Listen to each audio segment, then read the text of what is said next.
여러분 부자 되세요라고 하는 말이 한동안 참 많이 유행했던 그런 때가 있었습니다. 부자 되라는 말을 듣기 싫어하는 사람은 아무도 없을 것입니다. 그리스도인은 어떻게 살아야 하느냐라고 하는 것으로 어떤 이들은 청빈, 깨끗하고 가난하게 살아야 된다. 또 어떤 이들은 청부, 깨끗하고 부자로 살아야 된다라고 그렇게 말합니다. 여러분 어느 것이든 우리는 이런 생각이 분명히 들어집니다. 우리 예수 믿는 사람들, 그리스도인들의 일부러 가난하게 살아야 할 필요는 없습니다.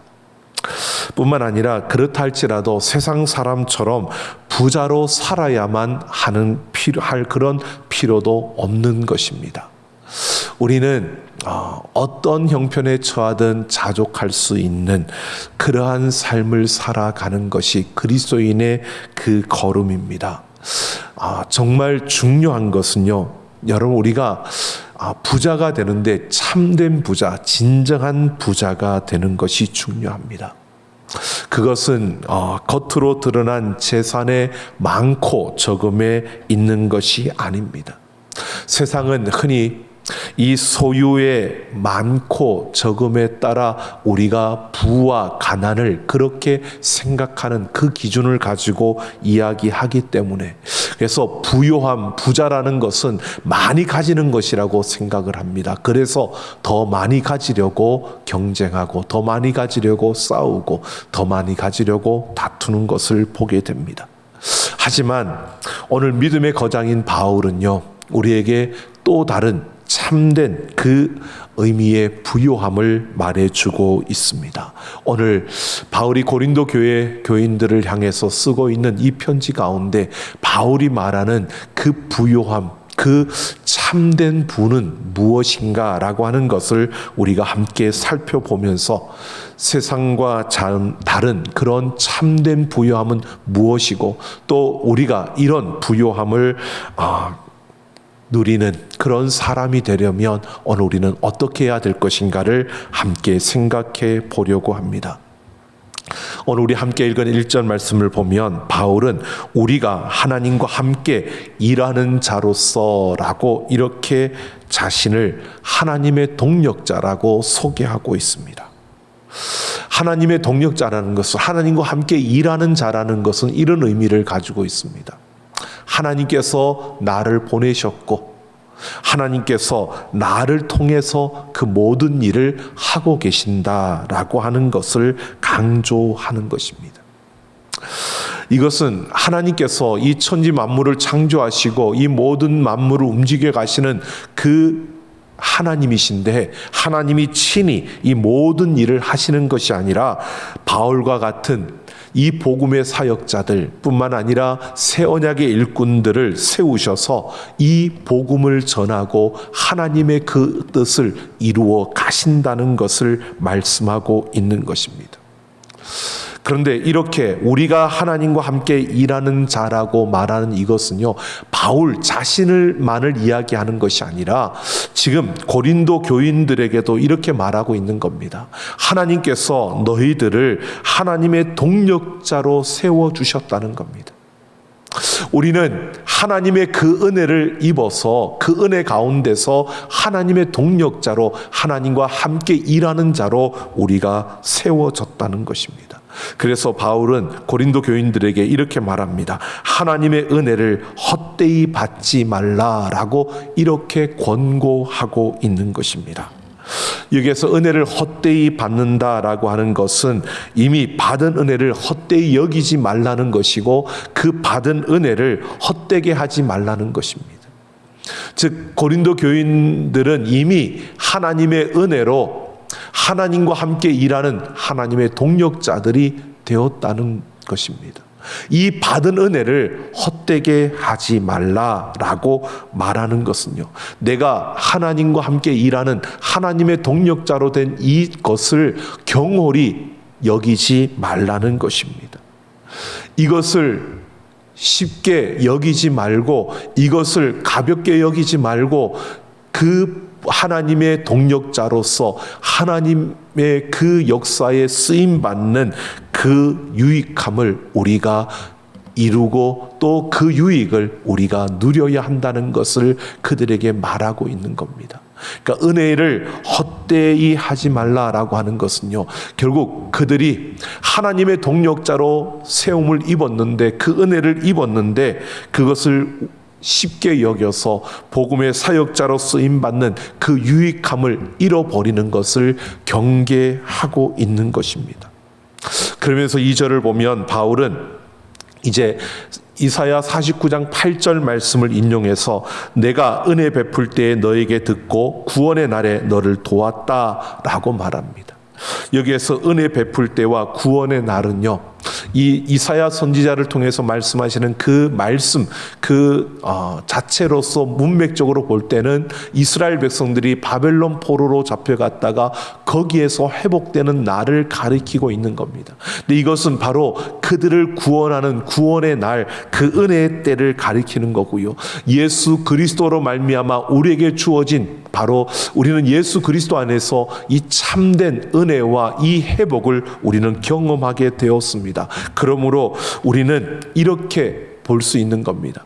지금 바울은요, 하나님의 동력자들에 의해서 예수 그리스도의 그 복음이 선포되어지는 때, 지금이 바로 그 은혜 받을 때고 회복의 때고 구원의 때라는 것을 말하면서 이것을 우리가 귀하게 여기는, 즉 이렇게 말하고 있는 겁니다. 우리가 하나님의 동력자로서 지금 우리에게 하나님이 우리를 통해서 일하시는 지금 이 때가 바로 은혜의 때고 이 때가 바로 구원의 날이라는 것입니다. 하나님의 동력자로서 지금 우리에게 주어진 이 시간을, 이 은혜의 기회를, 이 구원의 기회를 우리가 모든 사람에게 지금 열려있는 이 때를 우리는 하나님과 함께 일해야 되는 때인데 이 때를 놓쳐서는 안 된다는 것을 말하면서요, 은혜를 따라서 바로 이 복음을 전하는 그러한 자리에 서야 함을 말해주고 있는 것입니다. 그래서 3절을 보면요, 이 은혜의 때에, 이 회복의 때에 하나님의 동력자들이 말씀을 전해야 될 이 때에 어떻게 그 말씀을 전해야 되느냐, 3절을 보면 바울이 자신의 그 삶을 통해서 이렇게 말하고 있습니다. 복음의 사역을 위해서 하나님의 동력자인 자신의 직분이 다른 사람들에게 비방의 대상이 되지 않게 하려고 무엇이든지 아무에게도 거리끼지 않게 했다라고 이렇게 말하고 있습니다. 거리끼게 하다라고 하는 것은 문자적으로 걸려 넘어지게 한다라고 하는 것입니다. 바울은 하나님의 동력자로서 지금 모든 사람에게 복음이 열려져 있고 하나님께서 이 동력자들을 통해 이 복음을 전하게 하는 이 때에 이 복음이 다른 사람들에게 방해물이 되지, 내가 그 복음에 방해물이 되지 않기 위해서 자신을 항상 돌아보며 자신을 정결하게 경건하게 갖추었음을 말하고 있습니다. 만일 바울이 복음을 전하는 사역자로서, 하나님의 동력자로서 그 일을 하면서요, 돈을 탐하는 사람으로 사람들에게 보여진다면 그가 전하는 은혜의 복음은 비방을 받게 된다는 것입니다. 그래서 잘못된 삶과 잘못된 그 자세를 가지고 복음을 전한다, 하나님의 동력자로 서서 잘못된 삶과 잘못된 그 자세를 가지게 된다면 결국 복음을 전하는 게 아니라 복음을 비방받게 하는 그러한 자가 된다는 것입니다. 그래서 바울은 그러한 복음의 방해물이 되지 않기 위해서 자신은 경건함을 유지하며 그런 바른 자세를 취했다는 겁니다. 그러면 자신이 어떤 자세를 취했는지를 말합니다. 4절에서 5절을 보면 바울은 자신은 하나님의 동력자, 그 일꾼으로서 자신은 무엇보다도 십자가 그 복음에 부합하는 그런 자세를 취하며 살았는데 무엇보다 많이 견뎠다고 말하고 있습니다. 인내입니다. 그러면 자기가 어떤 상황에서 인내했는지를 그가 구체적으로 그 상황들을 9가지로 열거하고 있습니다. 환난과 궁핍과 고난과 매맞음과 갇힘과 난동과 수고로움과 자지 못함과 먹지 못함 가운데서 인내했다는 겁니다. 자신이 겪은 겁니다. 복음을 전하면서 이 하나님의 동력자로서 복음의 사역을 감당하면서 바울은 이런 9가지 이런 상황이 자기에게 주어질 때에도 그는 인내했다고 고백하고 있습니다.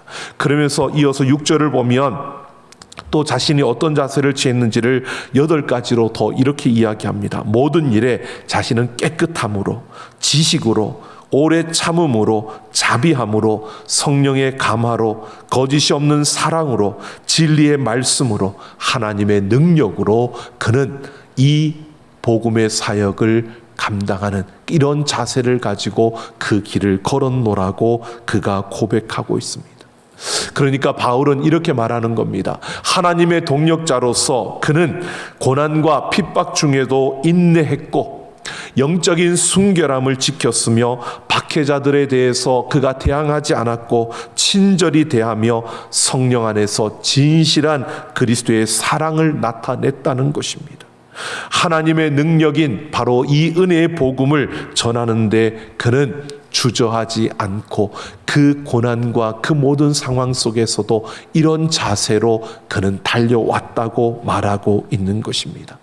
은혜의 복음, 하나님의 동력자로서 이 복음에 방해물이 되지 않기 위해서, 거리끼는 자가 되지 않기 위해서 그는 이런 십자가의 복음에 부합하는 이런 자세와 이런 삶을 살았다는 것을 말하고 있습니다.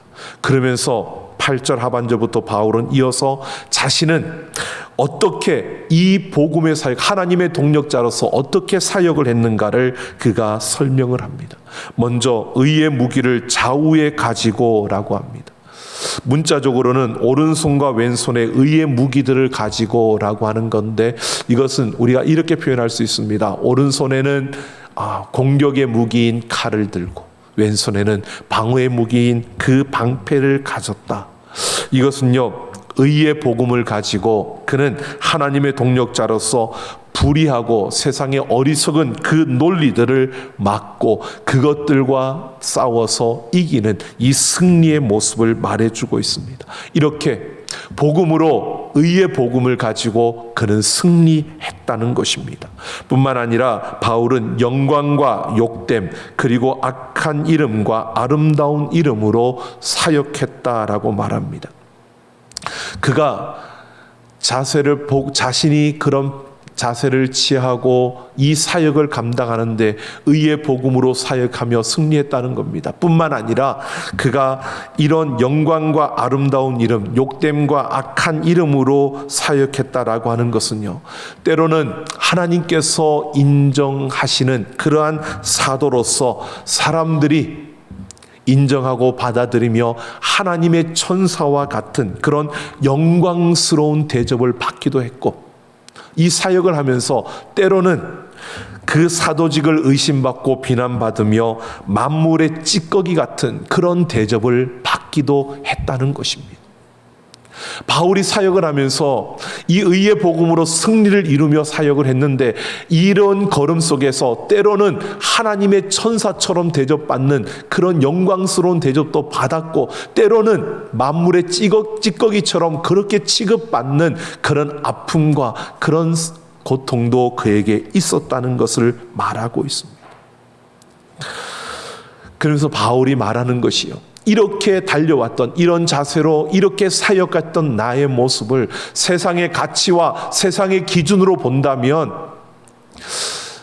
내 모습은 이러했을 것이다. 그러나 실제로 나는 하나님 앞에서 이런 사람이다라는 것을 그가 7개의 항목으로 뭐뭐와 같으나 라고 하는 표현을 가지고 이렇게 말하고 있습니다. 사람들이 보는 그 기준과 사람들의 눈에는 속이는 자같이 보이나 실제로는 참된 자였고, 무명한 자 같으나 유명한 자요, 죽은 자 같으나 같이 보이나 살아있는 자요, 징계를 받는 자 같으나 죽임을 당하지 않는 자요, 근심하는 자 같으나 항상 기뻐하는 자요, 가난한 자 같으나 많은 사람을 부요하게 하는 자요, 아무것도 없는 자 같으나 모든 것을 가진 자라고 말하고 있는 것입니다. 사람들의 가치와 그 기준으로 자신이 달려왔던 이 모든 걸음을 보면 한마디로 참 불행한 사람이라고 본다는 것입니다. 그렇게 여길 것이라는 겁니다. 하지만 바울은요, 하나님의 동력자로서 자신은 이 복음으로 사람들을 살려내는, 그리고 사람들에게 그 생명을 전하는, 그들을 부요하게 만드는 그런 세상에서 정말 가장 가치 있는 보석과 같은 그런 존재. 그는 부요한 자였고 그는 행복한 자였다고 이렇게 고백하고 있는 것입니다. 지금 바울은요, 고린도 교인들에게 이렇게 말합니다. 내가 자신이 달려왔던 그 모든 그 복음 사역자로서의 삶을 딱 내가 이런 자세로, 내가 이렇게 사역했던, 그래서 세상의 기준으로 보면 나는 이렇게 참 불쌍한 사람처럼 보여지지만 실제로 하나님 앞에서 나는 참으로 행복한 사람, 하나님 안에 있는 생명을 가진 부요한 자일 뿐만 아니라 다른 이들을 생명으로 살려내는 그러한 부요한 자라고 그가 자신을 이렇게 말하고 있는 겁니다. 그러면서 11절을 보면 바울은 고린도 교인들을 향해서 이렇게 말합니다. 자신의 입이 열리고 마음이 넓어졌다라고 말합니다. 고린도 교인들은 바울이 자신들에 대해서 옹졸한 마음을 가져서 말도 하지 않고 마음도 열지 않는다라고 생각했습니다. 이에 대해서 바울은 입이 열린다라고 말하는 것은 진실하게 모든 것을 거리낌 없이 말했다는 겁니다. 뿐만 아니라 마음이 넓어진다는 것은 무엇이든 받아들일 준비가 되어져 있다는 겁니다. 이것은 고린도 교인들이 그를 비난하든 욕하든 또 의혹을 제기하든 무엇이든지 받아들일 그러한 용의가 있다는 것입니다. 그러면서 고린도 교인들을 향해서 너희가 우리 안에서 좁아진 것이 아니라 너희 심정에서 좁아진 것이라고 말합니다. 바울의 마음이 좁아진 것이 아니라 바로 그들이 바울에 대해서 오해하여 그들의 마음이 좁아져 있다는 것입니다. 바울과 고린도 교인들 사이에 참으로 많은 오해와 깊은 그런 갈등이 그들에게 쌓여 있다는 것을 분명히 바울이 인정합니다.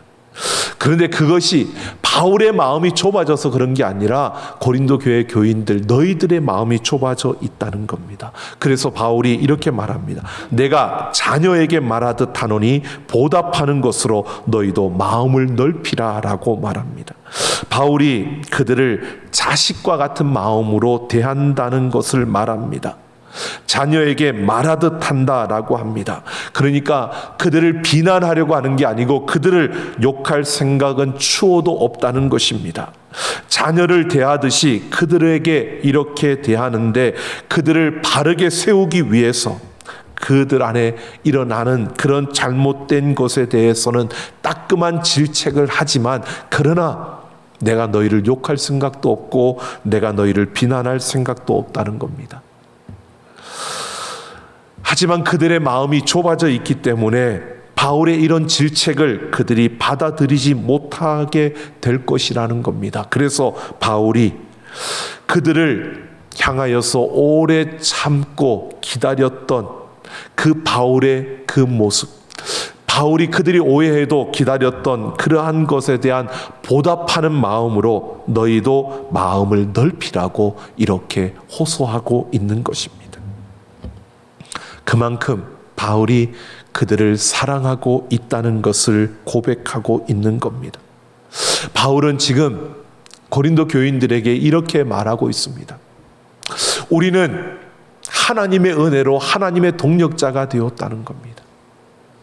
하나님의 동력자가 되어서 하나님께서 우리를 통해서 나에게 생명을 주실 뿐만 아니라 우리를 통해서 그 생명을 흘러가게 하는 하나님의 동력자가 된 것, 이것이 우리에게 가장 가치 있는 것이고 이것이 바로 은혜로 우리에게 주어진 최고의 자산, 이것이 우리를 부요하게 만든 것이라고 그가 말하고 있는 겁니다. 그래서 우리가 은혜의 통로가 되어서 다른 이들에게 이 생명을 전하는 그 걸음을 걸어간다면 우리는 내 자신도 부요할 뿐만 아니라 다른 이들을 부요하게 만드는 그러한 참된 부요한 자라고 그렇게 말하고 있는 겁니다. 고린도 교인들에게 너희가 내가 이렇게 살아오고 내가 복음을 위해서 이렇게 걸어왔던 걸음 세상의 가치와 기준으로 볼 때는 정말 불쌍한 것처럼 보여지지만 하나님 앞에서 최고의 가치가 있는 가장 행복한 자라는 것을 고백한 나의 이 삶처럼 너희의 마음을 넓히고 이제 이런 하나님의 은혜를 기억하며 하나님의 동력자로서 너희 안에 있는 그 생명이 너희를 통해서 또 다른 이들에게 흘러감으로 그들을 부유하게 만드는 그러한 참된 부유한 자들이 되기를 그가 원하고 또 소망하며 그들에게 호소하고 있는 겁니다. 여러분, 우리는 예수 그리스도로 말미암아 하나님의 은혜를 입었고 하나님의 자녀가 된 줄로 믿습니다.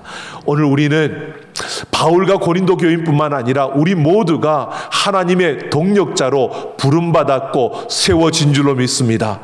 예수 그리스도를 통해서 우리 안에 주어진 그 생명이 우리를 통해서 또 다른 이들에게로 흘러가며 그들을 부유하게 만드는 참된 부유함의 그 자리에 서는 우리 모두가 되어지기를, 하나님의 은혜의 통로가 되어 우리가 가장 행복한 자라고 그렇게 외칠 수 있는 우리 모두가 되기를 예수님의 이름으로 축원합니다. 여러분, 이스라엘 백성들이 애굽에서 430년 동안 종살이를 했습니다. 그 고통 속에서 그들이 끊임없이 부르짖었습니다. 그 고통의 부르짖음을 하나님이 들으시고요, 모세라는 한 사람을 통해 그 지도자를 세워 이스라엘 백성들을 그 가나안 땅으로 인도해 내십니다. 애굽의 종된 그들을 자유인으로 만들어 주셨습니다. 이스라엘 백성들이 전투력이 강해서 그들이 많은 백성들이 그들이 힘을 모아서 이 모든 일을 이룬 것이 아니라 하나님의 은혜로 그들이 종에서 자유인이 되었습니다. 여러분, 생각해 보십시오. 많은 민족들 가운데 하나님께서 이스라엘 민족을 택하셨습니다. 여러분, 그들이 종살이하고 있는 그 가운데서 하나님이 그들에게 은혜를 베푸셔서 그 종에서 자유인이 되게 하셨고 그들을 인도하셔서 가나안 땅으로 향해 가게 하셨습니다. 왜 그러셨을까요? 여러분, 많은 민족들, 다른 민족들은 필요 없고 이스라엘 민족만이 하나님에게 필요했을까요? 아니요. 하나님은 이 이스라엘 민족들을 통해서 하나님이 어떤 하나님이신가를 다른 민족들에게 보여주기를 원하셨던 겁니다. 그래서 그들을 특별히 선택하셨고 그들에게 은혜를 베풀어 주셨습니다. 이것은 그들에게 새로운 도전입니다. 하나님께서 내가 너희를 통해서 모든 민족에게 하나님이 어떤 분이신가를 보여주시겠다는 것이었습니다. 이스라엘 백성들, 그들이 종된 자리에서 자유인이 되었을 때 그냥 자유인이 된 것이 아니라 하나님께서 그들을 자유케 하신 것은요, 하나님이 그들을 통해서 하나님이 어떤 하나님이신가를 보여주도록 그들을 이끄시고 인도하시면서 그들을 통해서 하나님의 역사를 나타내시며 이루시겠다는 것이었습니다. 그러니까 우리는 자유가 돼서 이것만을 누리는 것이 아니라 자유가 된 그들의 삶에서 하나님이 어떤 분이신가를 보여주어야 하는 것이었습니다. 그들이 자유가 될 때까지 그들이 경험했던 하나님의 그 기적과 그 능력을 통해서 이스라엘 백성들은요, 하나님이 우리에게 하셨던 그 역사들을 그들의 삶을 통해서 보여주고 나타내므로 하나님의 그 은혜가 그들에게 주신 새로운 도전, 그 하나님이 하나님이심을 보여주는 그 역사들을 그들은 나타내고 보여주어야 했던 것입니다. 그런데 그들은요, 그 하나님의 놀라운 은혜를 받고 누리면서 그 자유함 가운데 보십시오. 가데스 바네 앞에 딱 모였을 때 하나님이 12명의 정탐꾼을 보냈습니다. 가나안 땅을 정탐하고 돌아왔습니다. 젖과 꿀이 흐르는 가나안 땅. 하지만 그 땅에 거대한 거인들이 있다. 빈 땅이 아니었습니다. 그러나 지금까지 우리와 함께 하셨던 하나님, 그 하나님이 우리를 이끄시고 우리에게 그 땅을 주신다고 약속하셨으니 가자, 그리고 올라갔으면 얼마나 좋았겠습니까? 정탐꾼들이 보고하는 그 보고를 듣고요, 이스라엘 백성들 땅을 치며 통곡합니다. 두려움과 공포 속에서 모세와 하나님을 원망합니다. 눈물로 밤을 지새우며 우리가 애굽으로 돌아가자고 그들은 소리를 지릅니다. 여러분, 이것이 하나님의 은혜를 헛되이 받은 모습입니다. 은혜를 은혜되게 하지 못하고 그 은혜를 헛되게 하고 있는 이스라엘 백성들의 모습, 여러분, 그 모습을 보고 다른 민족들이 뭐라고 할까요? 야, 자기들을 하나님이 구원해냈다고 좋다고 나오더니 저 광야에서 저러고 있다, 저러고 통곡하고 있다. 여러분, 이스라엘 백성들을 욕하는 것 같지만 그것은 결국 하나님의 이름을 욕하는 것입니다. 하나님의 이름을 욕되게 하는 것입니다. 여러분, 하나님께서 그들에게 은혜를 베푸시고 그들에게 그 능력을 행하셨던 것은요, 그들의 삶에서 새로운 도전, 하나님이 이런 분이시야, 나를 이끄신 하나님이 이런 하나님이야, 나를 붙드시고 내 인생의 주인 되신 하나님이 이런 하나님이시야, 이런 것을 보여주라고, 그 하나님이 어떤 분인가를 증거하라고 그 은혜를 베풀어 주었는데 그 은혜를 헛되게 만들어 버리는 겁니다. 여러분, 하나님이 우리를 동력자로 삼아 주셨는데요, 이 시대에 복음을 필요로 하는 자들, 이 시대에 세상에서 지치고 힘들고 허덕이며 죽어가는 그들에게 생명을 전하게 하려고 우리를 동력자로 삼아 주셨는데, 그 은혜를 입었는데, 우리를 통해서 그 일을 하나님이 하시겠다고 하는데, 여러분, 우리는 거기에 관심이 없고 내가 더 많이 가져야 돼, 내가 좀 더 편해야 돼, 내가 좀 더 잘 나가야 돼, 내가 좀 더 높은 곳에 가야 돼, 여기에만 신경을 쓰고 달려간다면 그 걸음은요, 은혜를 헛되게 하는 겁니다. 오늘 우리는 내게 주신 자리가 어느 자리이든 하나님이 나를 동력자로 삼아 주셨기에 내게 있는 이 생명이 그들에게 흘러가도록, 나를 통해서 이 생명이 보여지도록, 나를 통해서 예수 그리스도가 나타나도록 우리는 바울처럼요, 인내하며 때로는 절제하며 우리를 통해 그 사랑이 보여지도록 사랑으로 베풀고 마음을 넓혀서 더 많은 이들을 용서하고 품으며 더 진실하게, 더 신실하게 그 걸음을 걸어가야 하는 것입니다. 이것이 은혜를 은혜되게 하는 겁니다. 여러분, 우리가 능력이 많아서 어떤 일들을 크게 이룰 수 있으면 좋겠지. 근데 그렇게 하지 못하더라도요, 우리의 삶의 작은 그 부분에서도 여러분, 우리가 사랑과 긍휼을 베풀며 그 한 걸음 한 걸음을 걸어갈 때, 때로는 내가 절제하며 때로는 내가 인내하며 내 마음을 넓히고 모든 그 아픔과 허물을 덮어주며 서로 이해하고 배려하며 걸어갈 때, 여러분, 그 걸음을 통해서 하나님이 어떤 분이신가를 보여주는 그 걸음을 통해서요, 하나님의 생명의 역사가 일어나는 것입니다. 타우라스 산맥이라고 큰 산이 있는데 거기에 독수리들이 많이 서식한다고 합니다.